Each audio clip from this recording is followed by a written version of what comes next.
9장 1절입니다. 마가복음 9장 1절입니다.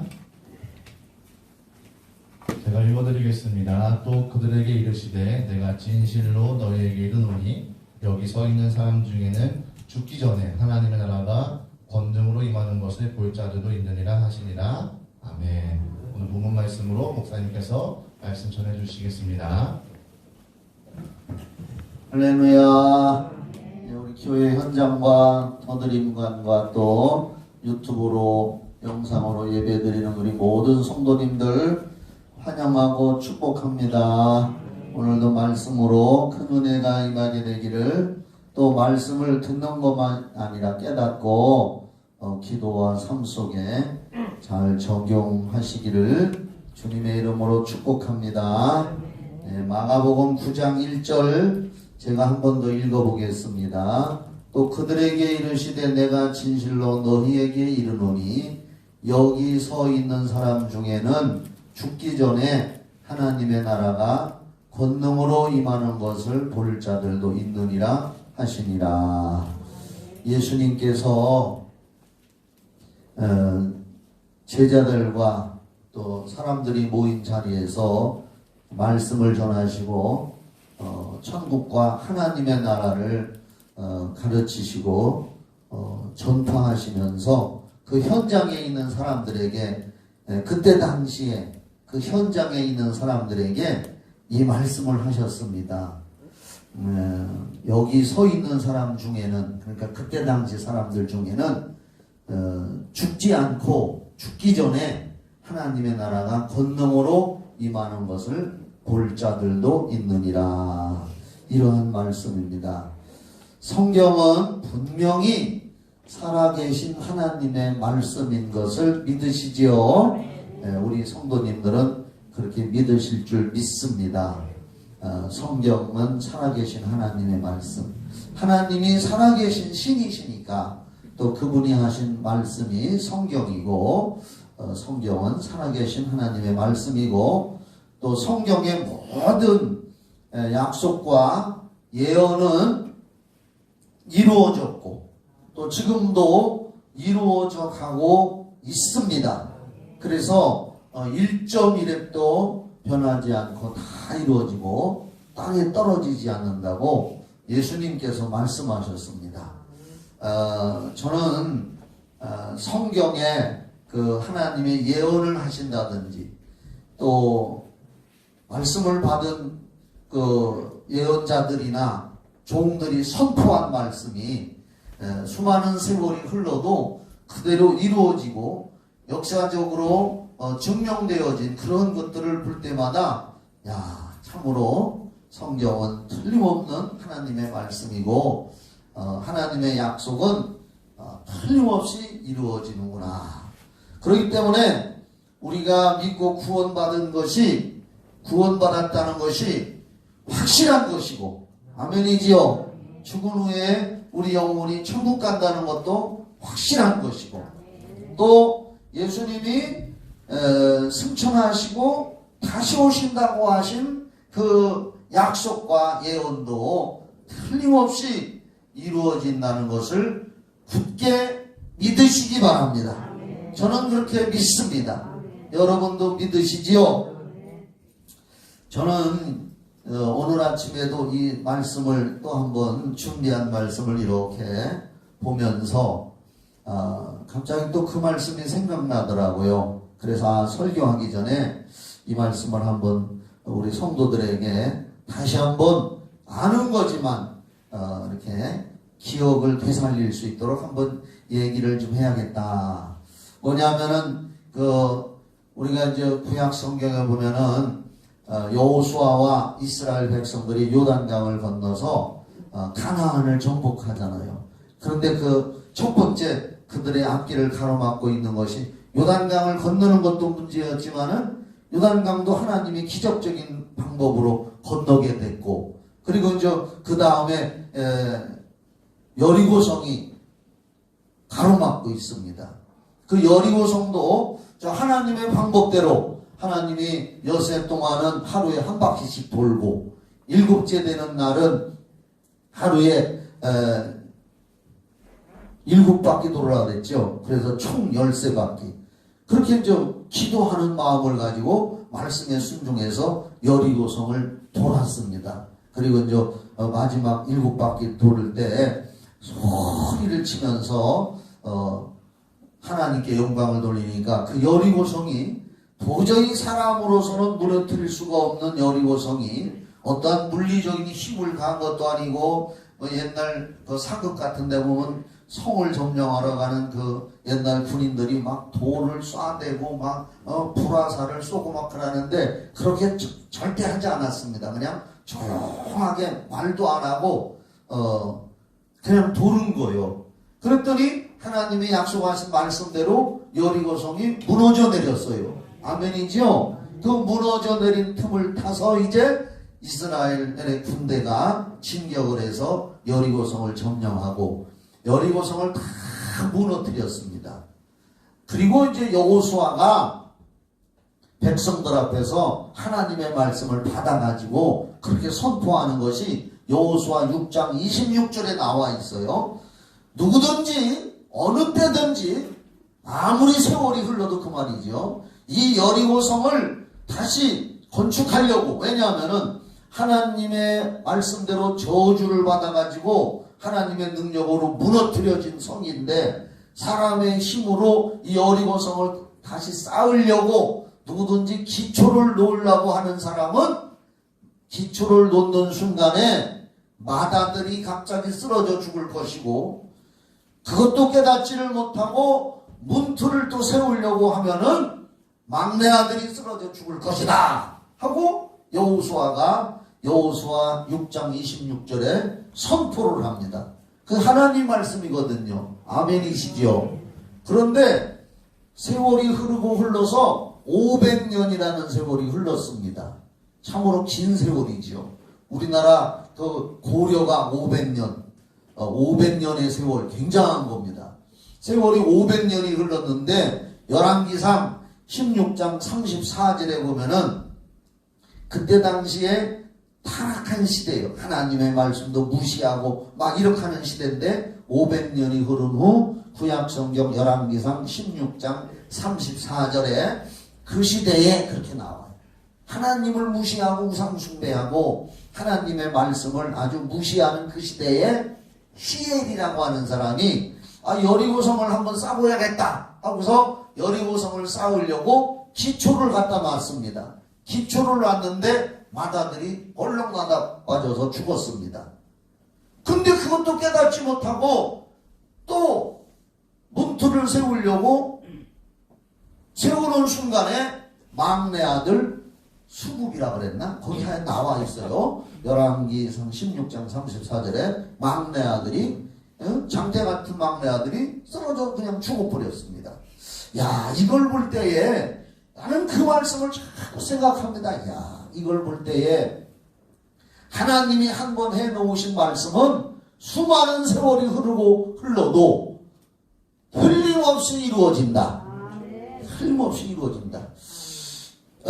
저는 언젠가 내게 시간이 많이 더 주어진다면은 성경에 수많은 약속과 예언이 있어요.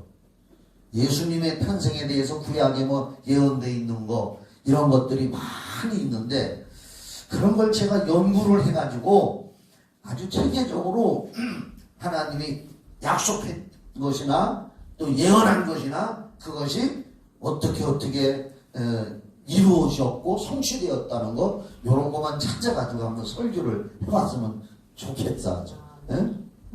언젠간 한번 해볼 수도 있을지 모르겠습니다.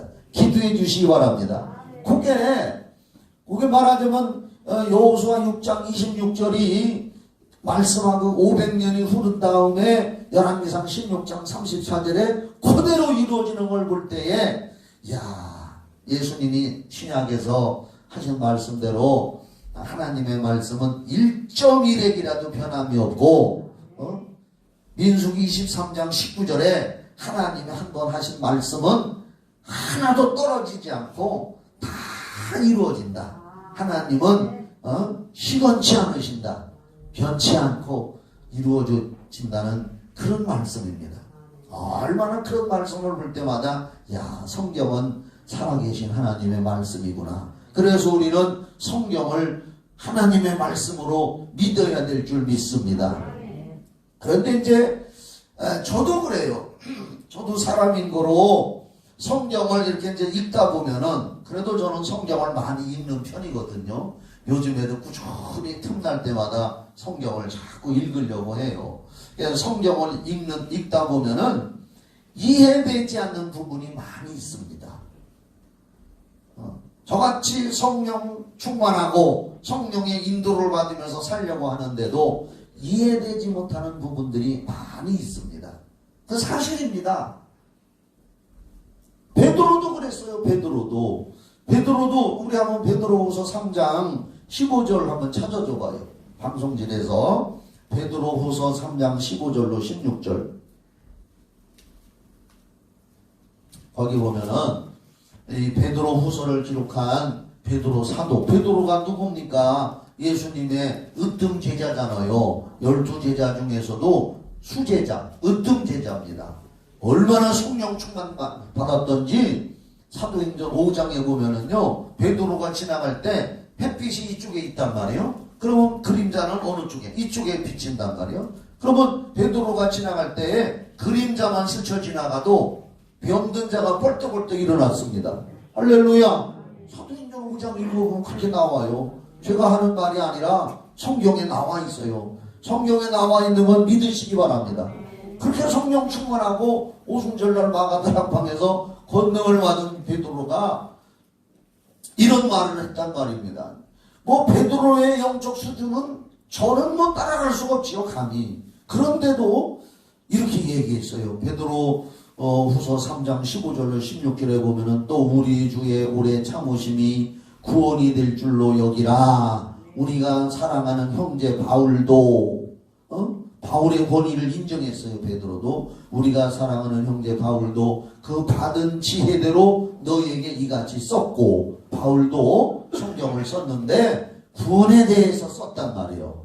그걸 베드로가 인정하면서 이야기하는 거예요. 근데 16절에 보면은 또 그 모든 편지에도 바울 서신에도 이런 일에 대해서, 구원에 대해서, 성령의 역사에 대해서 말하였으되 그 중에 알기 어려운 것이 더러 있으니, 바울 사도가 분명히 구원에 대해서, 하나님의 성령의 역사에 대해서 로마서부터 쭉 12권인가 뭐 13권인가를 히브리서까지 치면은 13권인데 히브리서는 확실히 모르니까 기록을 했는데, 틀림없이 성경적인데 베드로가 읽어봐도 맞는 말이지만은 그 중에는 알기 어려운 것이 더러 있으니, 할렐루야. 이 베드로가 한 말이요. 무식한 자들과 굳세지 못한 자들이 다른 성경과 같이 그것도 억지로 풀다가 스스로 멸망에 이르느니라. 그러니까 베드로의 영적 수준으로 볼 때에 바울이 한 영적 수준을 따라갈 수가 없는 부분이 있다는 거예요. 이해되지 못. 그래서 내가 어디라고는 얘기 안 해놨지만 가만히 내가 혼자 생각해 보니까 고린도후서 12장 같은 경우에 바울 사도가 뭐라고 했느냐? 셋째 하늘에까지 내가 올라갔다 왔다 그랬거든요. 셋째 하늘에 올라가서 하나님을 만나보고 천국을 보고 하나님의 음성을 들었는데 이 세상의 인간의 말로는 감히 표현을 할 수가 없더라. 이해를 못한다는 거예요. 인간의 말로는 감히 이해를 못하기 때문에 바울 사도도 난 더 이상 말하지 않는다. 내가 말하는 거 사람들이 이해를 못하기 때문에 내가 셋째 하늘까지 올라갔다 왔다. 아마 그걸 듣고 말하는 거냐. 하여간 뭔지는 몰라도 바울 사도가 한 그 말씀과 성령의 역사에 대해서 베드로 사도도 우리 형제 바울이 한 말씀 속에도 어려운 거 있더라. 이해되지 않는 부분이 있다. 그렇다고 해서 막 부인하거나 막 이단이나 이런 소리는 안 했습니다. 그러니까 억지로 풀려고 하지 말아라. 모르면 그냥 읽어 지나가라. 할렐루야. 여러분들도 성경 읽다가 이해되지 않는 부분이 있으면 그냥 지나가세요. 그냥 지나가요. 저도요, 오늘 이 마가복음 9장 1절을 여러 번 읽었습니다. 근데 제가 평신도 때나 오래전에 읽을 때는, 예수님께서 그때 당시 사람들한테 여기 섰는 사람 중에 죽기 전에 하나님의 나라가 권능으로 임하는 것을 볼 자들도 있느니라. 이 말씀 읽을 때 제가, 예수님 당시에 사람 중에 그때 당시에 예수님이 한 말씀, 예수님 재림하는 걸 본다고 한 사람이 있다는 것인가? 제가 옛날 초창기 때는 그렇게 이해를 했었어요. 그러면 예수님 벌써 승천하신 지 2000년 지났는데 이게 이 말이 맞지 않는다. 나 혼자 그렇게 이해를 했었어요. 그때 제가 이제 별로 신앙생활 얼마 못했을 때는 그렇게 이해할 수 있잖아요. 여러분들도 이해가 가지요. 여기 섰는 사람 중에 그때 당시 예수님 시절에 하나님의 나라가 권능으로 임하는 것을 볼 자들도 있다니까. 예수님이 승천하시고 재림한다 그러면 사람들이 본다고 했는데 그 얘기를 한 건가? 그러면 사람들이 다 죽어 2000년 동안 다 죽었는데 이 말씀이 어떻게 된 건가 궁금할 수도 있단 말이에요. 평신도나 성경에 대해서 잘 모르는 사람은 이렇게도 이해할 수가 있단 말입니다. 그러나 제가 기도하고 성경을 읽고 하면서 하나님의 성령이 내게 이런 깨달음을 주신 거예요. 그래서 오늘 설교를 하는 겁니다. 성경은 성령의 감동을 받은 사람들이 기록을 했습니다. 아멘이죠? 디모데후서 3장 16절에 모든 성경은 하나님의 감동으로 된 것이다 그랬습니다. 그 모든 성경이란 뭐요? 구약과 신약을 통틀어서 다 말하는 거예요. 하나님의 감동으로 됐다는 말은 뭐냐? 하나님의 성령이 사람들에게 하나님의 말씀을 주셔서 기록하게 했다는 거예요. 그래서 하나님의 말씀이요. 그래서 우리가 성령의 감동과 인도를 받아가지고 그 말씀을 깨달아야 이해할 수가 있는 것이지 도무지 인간의 지혜와 지식으로는 성경을 이해하기가 불가능한 겁니다. 그래서 사람들이 육의 생각으로는 성경이 안 믿어진다고 하는 거예요. 믿고 싶어도 안 믿어진다고 하는 사람들은 육의 생각을 가지고 있기 때문에 안 믿어진다는 거예요.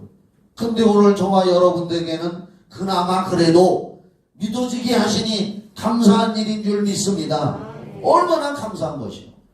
그래서 아까도 얘기했지만 이 본문의 말씀도 이 말씀을 가지고 지금도 시비를 거는 사람들이 있어요. 예수님이 재림하기 전까지 죽지 않고 살아서 본다는 사람들이 있다고 했는데 그때 당시에 예수님이 한 말을 가지고 2000년 동안 살아있는 사람이 어디 있느냐? 이 말씀은 거짓말이다. 성경은 그래서 다 하나님 말씀이 아니다. 이렇게 또 달라드는 사람들이 있을 수가 있고 그런 사람이 있단 말입니다. 그러나 분명히 모든 성경은 하나님의 감동으로 된 것이다. 구약이건 신약이건 모든 성경은 하나님의 감동으로 된 것이라고 말씀을 했습니다. 그러나 오늘 이 말씀의 해석을 잘 들어보세요. 여기서 주님의 의도는 뭐냐? 여기 서 있는 사람 중에 죽기 전에 하나님의 나라가 권능으로 임하는 것을 볼 자들도 있느니라. 분명히 예수님의 예언입니다. 그때 예수님 앞에 있는 사람들에게 예수님이 예언을 하신 거예요. 이게 여기 서 있는 사람 중에 죽기 전에 하나님 나라가 권능으로 임하는 것을 볼 자들도 있다 하고 예언을 한 거예요. 하나님의 약속과 예언은 틀림없이 이루어지거든요. 그럼 이 말씀이 뭐냐? 하나님의 나라가 권능으로 임하는 것을 볼 자들도 있다고 한 이 주님의 말씀은 뭐냐 그 말이요. 이 말씀은요, 오순절날 마가다락방에 성령이 권능으로 임하는 것을 체험하게 될 것이다. 할렐루야. 그 예언을 하신 겁니다. 그래서 그때 당시 예수님 말씀을 들은 사람 중에 12 제자들과 많은 사람들이 오순절날 마가다락방에 모여서 성령을 체험한 거예요. 그것을 예수님이 예언한 거예요. 하나님의 나라가 권능으로 임한다는 것은 오순절날 마가다락방에 성령의 권능이 임한다는 거예요. 그래서 사도행전 1장 8절을 보면은 이렇게 써 있어요. 오직 성령이 너희에게 임하시면 너희가 뭘 받고? 다 같이 큰 소리로 너희가 뭘 받고? 그렇죠. 권능 받는다 그랬잖아요. 사도행전 1장 8절에. 그래서 성취가 되는 거예요. 오직 성령이 너희에게 임하시면 너희가 권능을 받고 예루살렘과 온 유대와 사마리아와 땅끝까지 이르러 내 증인이 되리라 하시니라. 성령이 임하시면 뭘 받고? 그게 성령이 임하시면 뭘 받고? 권능을 받는다 그랬어요. 그러니까 마가복음 9장 1절의 말씀이 이루어진 거죠. 여기 서 있는 사람 중에 죽기 전에 하나님의 나라가 권능으로 임하는 것을 볼 자들도 있느니라. 그 예언이 정확하게 오순절날 마가다락방 사건은 이제 예수님 부활 승천하시고 이루어진 사건이니까 사도행전 2장 1절로 4절에 아멘이시죠? 그게 예수님의 예언이 그때 이루어진 거예요. 그런데 이제 우리가 여기서 성령이 권능으로 임하는 걸 볼 자들도 있다 했는데 우리가 성령을 권능으로만 얘기해서는 안 됩니다. 성령님은 인격자이신 하나님이십니다. 여호와 증인들은요 성령을 하나님이라 인격자로 얘기를 안 해요. 그냥 어떤 능력이다, 무슨 어떤 세력이다 이렇게만 얘기하지 성령을 하나님으로 얘기 안 합니다. 그래서 삼위일체를 부인합니다. 큰일 날 노릇이죠. 성령님은 분명히 인격이신 하나님이신 줄 믿으시기 바랍니다. 그래서 예수님도 보혜사가 오시면 그가 오시면 이렇게 인격적으로 말씀하셨어요. 성령님이 임하면 우리들에게 권능이 나타나는 것이지 성령님이 권능 자체는 아니요. 이해하시기 바랍니다. 성령님은 인격자이신 하나님이시지만 성령이 사람들에게 임하면 권능이 나타난다는 의미입니다. 예를 들면 바람이 우리 눈에 보이지 않아요.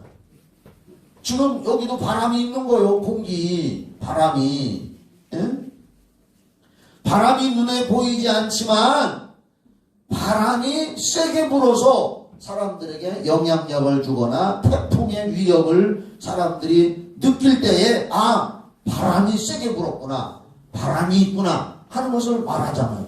그것처럼 성령은 눈에 보이지 않는 하나님이시지만 그분이 사람들 속에 사람들의 마음에 사람들에게 영혼에 임하셨을 때 임재했을 때 권능이 나타날 수도 있고 또 온 세상에 그분의 능력이 나타날 수도 있다.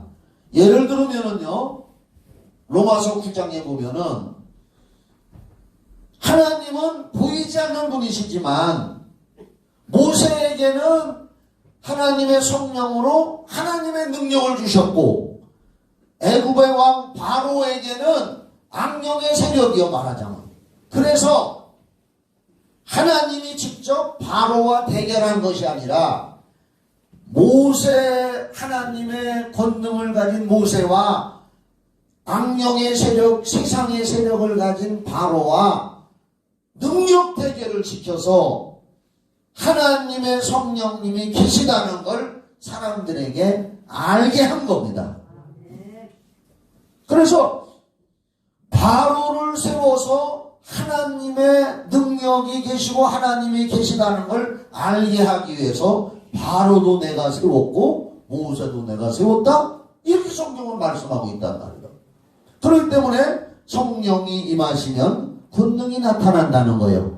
여기 섰는 사람 중에 하나님의 나라가 권능으로 임하는 것을 볼 자들도 있다고 하신 예수님의 예언의 말씀은 오순절날 마가다락방에 성령이 너에게 임하시면 권능을 받는다.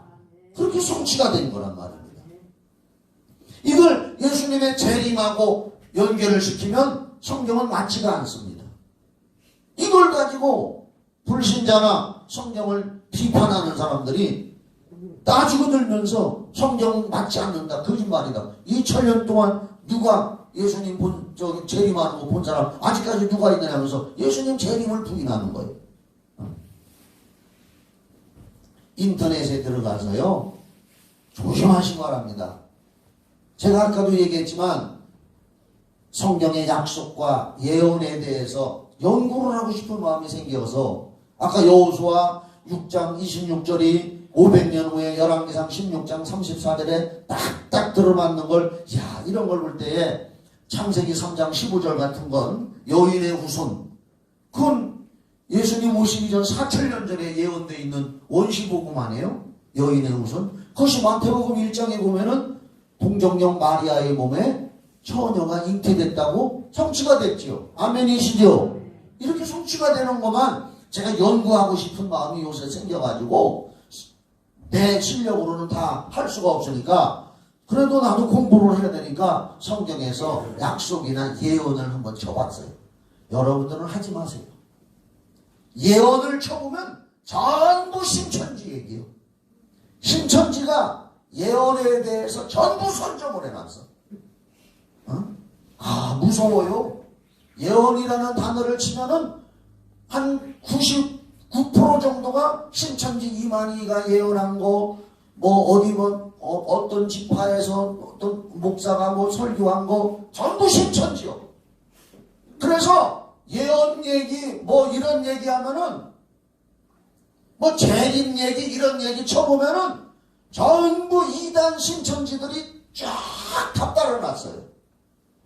그래서 평신도들이 섣부르게 인터넷에 쳐가지고 예언, 재림 이런 거 혼자 공부하겠다고 달라들었다가는 큰일 나. 절대 하지 마.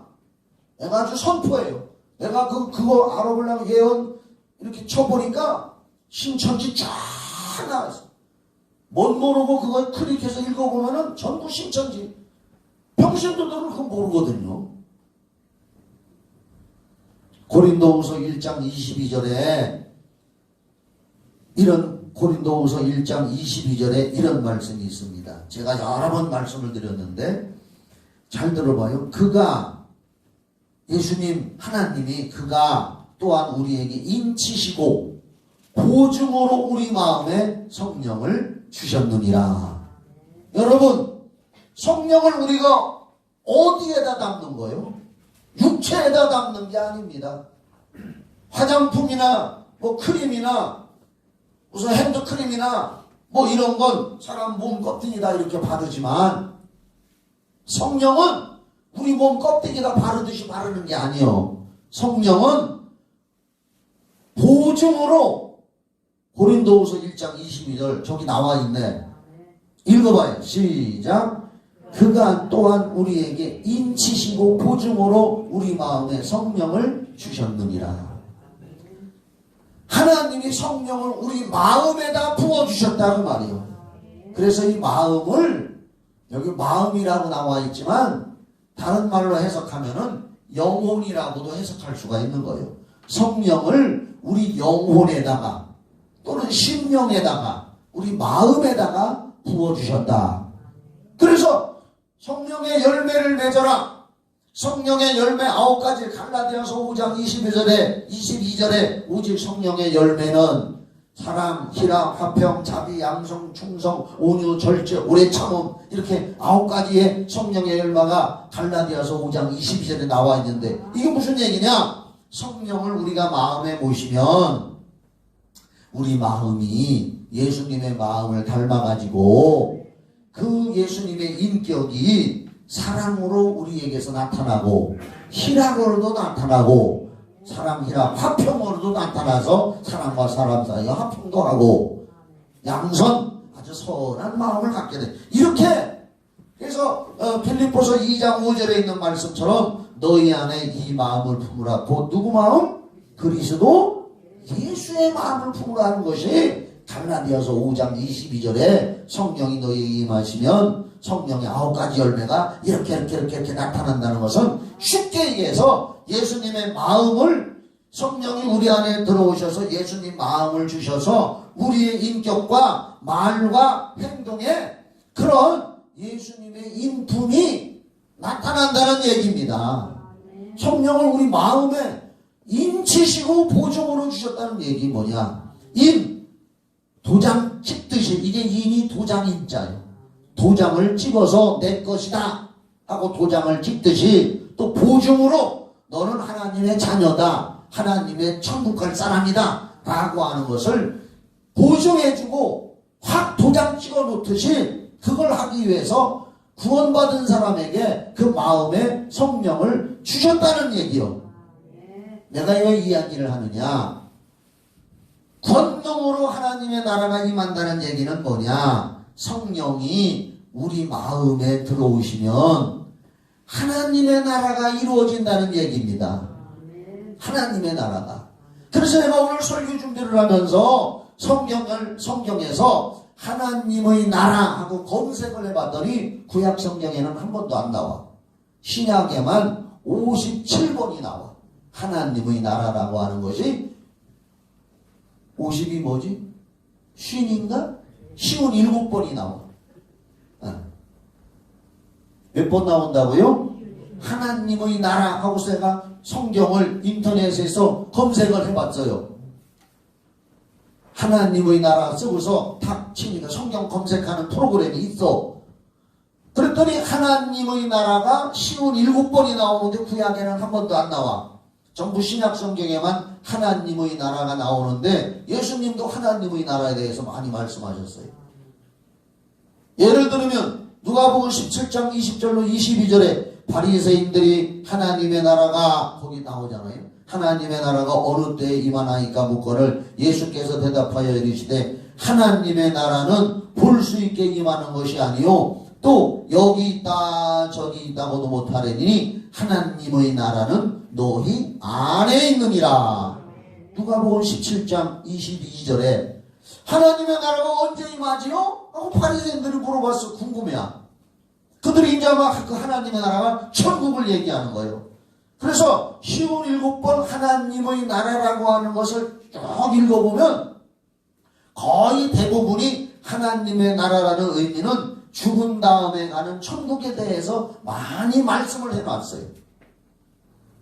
그래서 하나님의 나라의 개념을 분석하면 죽은 다음에 우리가 가야 할 천국, 그리고 누가복음 아까 말씀드린 17장 22절에 하나님의 나라는 여기 있다 저기 있다 못하리니 하나님의 나라는 너희 안에 있다 할 때 그 너희 안에는 너희 마음에 성령이 임하면 권능으로 하나님의 나라가 이루어진다.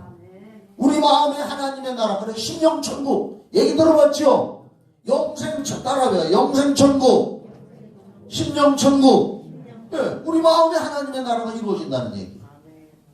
하나님의 성령이 임재하셔서 하나님의 나라가 이루어져서 우리 마음에 천국이 이루어져야 된다 이 말이에요.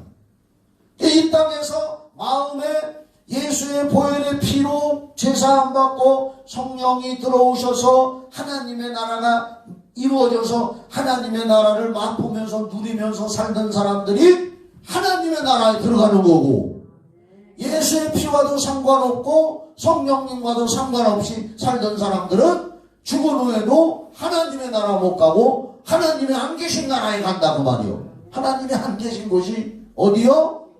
그게 어디요? 지옥에 간다고 말이요. 성경에 지옥이라는 말이 많이 나와요. 오늘 예배 끝나고 젊은이들 성경 프로그램 대한성서공회라고 하는 성경, 거기에 대한성서공회라고 하는 것이 있어. 글이 들어가면 성경이 나와. 성경 읽기가. 나는 그걸 많이 활용해.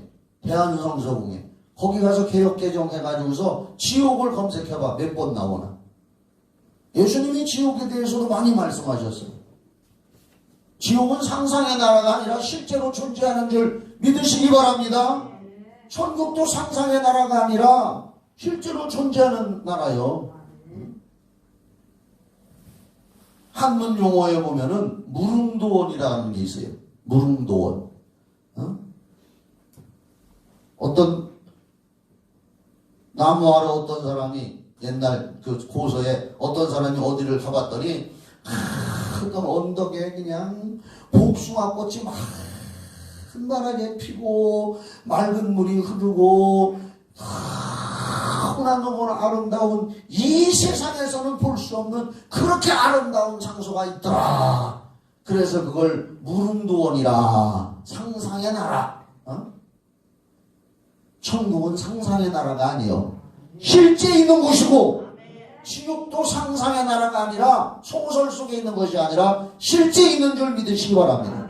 그런데 우리는 천국에 들어가기 전에 하나님의 성령이 권능으로 우리 안에 임해서 우리 마음에, 아까 고린도후서 1장 22절에 마음에 성령을 부어주신다고 했으니까, 또 누가복음 17장 22절에 하나님의 나라는 여기 있다 저기 있다 못하고 너희 안에 있느니란 예수님의 말씀을 비춰볼 때에 죄사함 받고 구원받아서 성령으로 말미암아 우리 마음에 하나님의 나라가 이루어지고 누리면서 이 땅에서 살다가 천국 가야 될 줄 믿으시기 바랍니다.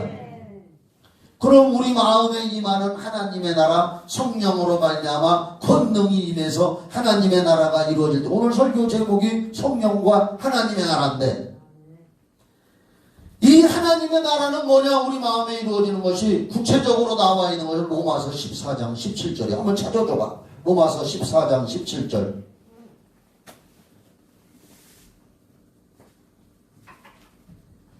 우리 성경단원교회 성도들은 이 성경을 잘 들어서 수준 높은 성도들인 줄 믿으시기 바랍니다. 자, 로마서 14장 17절 읽어요. 시작. 하나님의 나라는 먹는 것과 마시는 것이 아니요 오직 성령 안에서 의와 평강과 희락이라. 여기서 하나님의 나라는 이 땅에서 잘 먹고 잘 입고 먹고 마시고, 먹는 것과 마시는 거, 누구보다 더 잘 맛있는 거 먹고 더 좋은 옷 입었다, 이런 걸로 하나님의 나라가 임하는 것이 아니라 그 말이에요. 지난 시간에도 말씀드렸죠. 요한일서 2장 16절에 육신의 정욕, 안목의 정욕, 이생의 자랑, 이것은 세상으로부터 온 것이고 하나님으로부터 온 것이 아니다. 육신의 정욕, 안목의 정욕, 이생의 자랑을 암만 누려봐도 하나님의 나라가 이루어지지 않는다. 믿으시면 아멘. 하나님의 나라는 성령이 우리 마음에 오셔서 죄사함 받은 하나님의 자녀들에게, 하나님의 나라는 먹는 것과 마시는 것으로 주는 것이 아니요 성령 안에서, 성령이 우리 마음에 들어오셔서 나를 사로잡아 가지고 의와, 여기 의는 죄사함 받아 구원받은 하나님의 자녀라는 뜻이요. 의. 우리가 예수의 피로 이루어진 줄 믿습니까? 네. 하나님의 나라는 죄사함 받고 하나님의 나라 천국이 내 안에 이루어져야 세상에 근심 염려 걱정이 없지요. 여러분 자연인들 많이 본다잖아. 자연인들, 그 사람들 얘기 들어보면은 뭐 세상에서 사업하다 실패하고 병들고 뭐하고, 그래서 산속에 들어와서 살다 보니까 마음도 편해지고 건강도 회복됐다. 아, 그래서 자연 속에 살아는 좋다. 대개들 그렇게 얘기하더라고. 내가 그걸 가만히 보면서, 아, 저런 자연인보다도 우리는 하나님 앞에서 정말로 죄사함 받아가지고 성령이 우리 안에 들어오셔서 세상 근심 염려가 없을 수는 없지만 이걸 하나님 앞에 다 맡기고 기도하는 영적 자연인으로 살아가자. 할렐루야. 영적 자연인으로 살아가야지. 산속에 들어가서 자연인으로 살다가 거기서 혼자 죽어서 나중에 가보니까 아이고 백골만 있네. 그거 뭐요? 아무것도 아니거든. 하나님의 나라는 먹는 것과 마시는 것이 아니오 오직 성령이 내 안에 들어서 의, 죄사함 받아 너는 하나님의 자녀다. 너는 누가 뭐래도 하나님의 자녀다. 누가 뭐래도 하나님의 자녀의 당당한 권세를 누리고 평강.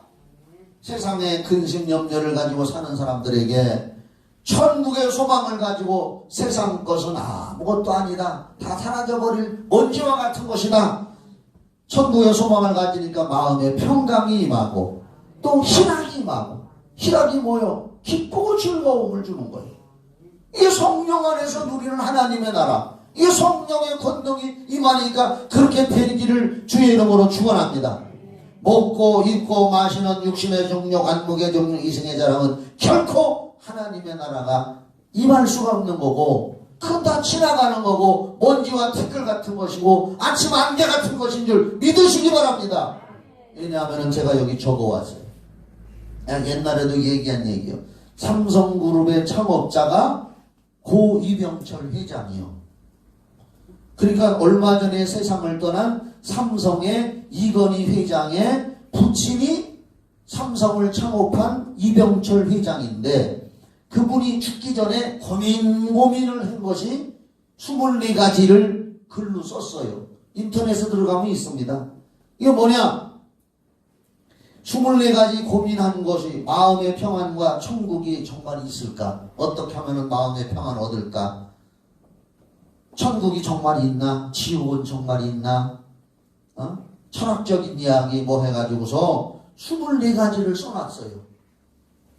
삼성그룹 창업자 이병철 회장이. 이분은 읽어줄게요. 1987년 11월 19일에 이 세상을 떠났습니다. 떠나기 전에 자기가 궁금하게 여기는 거, 영적인 거, 정말로 천국이 있나? 꼭 예수만 믿어야 구원받나? 그런 거 있으더라고요. 그래서 그거 24가지를 자기가 직접 볼펜으로 썼어요. 노트에다가. 그래서 그걸 질문을 하려고 천주교의 박희봉 신부라는 분에게 이 24가지의 기독교적인 것과 철학적인 것에 대해서 질문을 하려고 천주교 박희봉 신부라는 분한테 그 질문을 해서 보냈어요. 답변을 받아보려고. 돈은 많지요. 이병철. 옛날에 그가 돈이 많아가지고 이병철이라고 안 하고 뭐라고 했어요? 돈병철이라고 그랬어요. 우리 또래 사람들은 알아요. 돈병철이라고. 응? 근데 이분이 돈은 많은데도 왠지 마음이 허전하고 그런 것 같아. 그래서 24가지를 질문을 해가지고 박희봉 신부님한테 그걸 보내서 답변을 들어서 정말 마지막에 아마 예수를 믿으려고 했는 것 같아. 그런데 그분이 답변을 듣기 전에 폐암으로 세상을 떠났어. 안타깝죠. 답변을 못 듣고. 그러니까 박희봉 신부라는 분도 그때 답변을 해준다고 했다가 무슨 바쁜 일이 있어가지고 조금 날짜를 미뤘다는 거예요. 참 아쉽지요. 그래가지고 그 24가지의 그 질문에 대해서 그 후 20년이라는 세월이 지난 다음에 요즘에 천주교의 차동엽 신부라는 분, 아주 천주교에서 강의하고 히트치는 사람이 있어요. 차동엽 신부라는 분이 그 24가지에 대해서 답변한 것을 책으로 써냈어. 그 책 제목이 뭐냐면은 잊혀진 질문. 나도 안 써봤어요. 그냥 책 제목만 잊혀진 질문이라는 거예요. 그 24가지에 대해서 질문을 했는데 20년이라는 세월이 흐르고 박희봉 신부도 그 이병철 회장이 죽은 후 이듬해에 돌아가셨더라고. 88년도에. 그런데 이제 요즘에 천주교의 차동엽 신부라는 분이 그 24가지에 대해서 답변한 형식으로 책을 써냈는데 잊혀진 질문이라는 책으로 써냈어요. 그래서 나는 읽어보진 않았지만 아마 질문이 뻔하지 뭐 천주교 입장이라 우리 기독교의 입장과는 다른 부분이 많이 있을 겁니다. 아마. 그런데 제가 왜 이 얘기를 하느냐? 이병철 회장님이 재산은 많아도 마음에 하나님의 나라가 없어서 아마 여러 가지 고민과 근심, 염려, 걱정거리가 있어서 정말로 죽은 다음에 내세가 있나? 죽은 다음에 세계는 어떻게 되나? 이런 고민이 있던 것 같아. 그래서 이런 걸 쭉 24가지를 써가지고 질문을 했는데 답을 못 얻고 그냥 죽었단 말이에요. 폐암으로. 사람은 전도서 3장 11절 따라요. 전도서 3장 11절. 네, 전도서 3장 11절에 보면은 이렇게 나와 있어요. 하나님이 모든 인간들의 마음에 영원을 사모하는 마음을 주셨다. 한번 찾아주네. 저기서 찾아달라 소리 안 해도 친절하게 찾아주는데 전도서 3장 11절을 읽어봐요. 시작. 하나님이 모든 것을 나는 잘 안 보여. 때를 따라 아름답게 하셨고 또 사람들에게는 영원을 사모하는 마음을 주셨느니라. 그러나 하나님이 하시는 일의 시종을 사람으로 측량할 수 없게 하셨도다. 여기서 중요한 건 뭐냐? 모든 사람들, 믿는 사람이건 안 믿는 사람이건 사람의 마음에는 영원을 사모하고 싶은 마음을 줬다는 거예요, 하나님이. 그래서 안 믿는 사람들도 죽음 후에 저 세상이 있나? 이런 마음을 갖는다는 거예요. 할렐루야. 이걸 하나님이 사람 마음에다 심어줬다는 거예요. 그러니까 이병철 회장도 정말로 저 세상이 있나? 내세가 있나? 천국이 있나? 지옥이 있나? 그이가 예수님 믿고 제사함 받고 하나님의 성령의 권능으로 들어와서 하나님의 나라가 이루어졌다면 의와 평강과 희락을 누리면서 살다가 천국을 갔을 건데 그걸 못 누렸다 그 말이요. 안타깝지요.